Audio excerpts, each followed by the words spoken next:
هلو يا حلوين، ازيكم؟ يا رب تكونوا بألف خير وانتوا بتشوفوا الفيديو ده دلوقتي. لو لسه ما اشتركتوش في القناة لحد دلوقتي اشتركوا، وكمان فعلوا جرس الاشعارات عشان يوصلكوا اشعار اول ما انزل اي فيديو جديد. ده تاني فيديو من سلسلة بيك مي. اول فيديو اتكلمت عن فانو كريم واتكلمت عنه بشكل تفصيلي في فيديو صغير هيطلع لكم دلوقتي من الاي. النهارده بقى هنتكلم عن كريم انا شخصيا بحبه جدا، وهو الايزورومايدرم. طيب هو الكريم ده بيعمل ايه اصلا؟ لا، هو بيعمل حاجات كتيره قوي. اولا هو مضاد للبكتيريا وبيقشر الطبقه الخارجيه للجلد، وكمان بيخلص البشره من الرؤوس السوداء، لان فيه كمان مواد فعاله جدا منهم المادة دي اللي أنا مش عارفة أنطق اسمها هكتبها لكم على الشاشة. المهم المادة دي مضاد حيوي بتمنع نمو البكتيريا اللي بتسبب حبوب الشباب. كمان هو في مادة الايزوتريتينوين، والمادة دي هي اللي موجودة في الايزوتريتينوين طبعا، والروكتان والنتلوك، وهي شكل من اشكال فيتامين اي اللي بيزيل خلايا الجلد الميت وبيفتح المسام، وده بيخلي الجلد يعيد انتاج الزيوت الطبيعيه اللي بيفرزها بشكل طبيعي، وبالتالي بيجدد خلايا الجلد.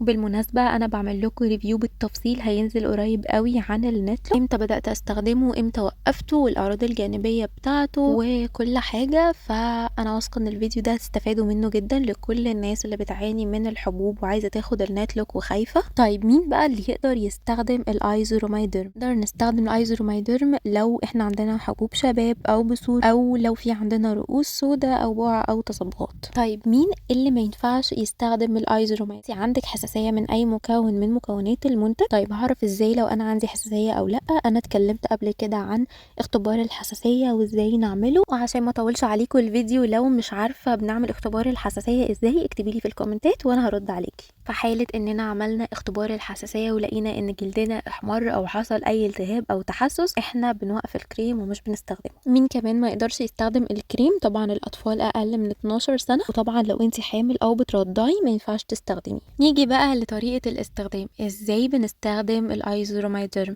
طبعا ما ينفعش من غير وصفه طبيه، بمعنى اوضح لازم الدكتوره بتاعتك هي اللي تكون كاتباهولك. انا الدكتوره كانت كاتباهولي في الفتره اللي كنت باخد فيها النتلوك، كنت بستخدمه يوم ويوم بالتبادل مع كريمين تانيين. الكلام ده كان اول شهر اخد فيه النتلوك. بعد كده بقيت بستخدم الايزورومايدرم مرة واحدة بس في الأسبوع بالليل. أنا بستخدمه ازاي؟ في الأول بحط كريم مرطب، وبعدين بستنى الجلد يشربه تماما، وبعدين بحط الايزورومايدرم مرة واحدة في الأسبوع بالليل زي ما قلتلكوا، ومش بيتغسل، بنام بيه عادي جدا. وأنا بستخدمه على وشي كله ما عدا طبعا حوالين العين وحوالين الفم. بجد هيفرق معاكي جدا لو استخدمتيه بشكل صح. هو بيقلل جدا من تكون الحبوب، وبيقلل كمان من أثر الحباية نفسها. وبس كده، ده كده ريفيو بشكل سريع عن الايزورومايدر. لو جربتيه ما تنسيش تقوليلي في الكومنتات عمل معاكي ايه، ولو عايزيني اعمل ريفيو عن برودكت معين اكتبولي في الكومنتات. ولو استفدتوا من الفيديو ده ما تنسوش تعملوا لايك وشير مع صحابكم، وكمان لو عندكم اي سؤال اكتبولي في الكومنتات، انا برد على كل الاسئله.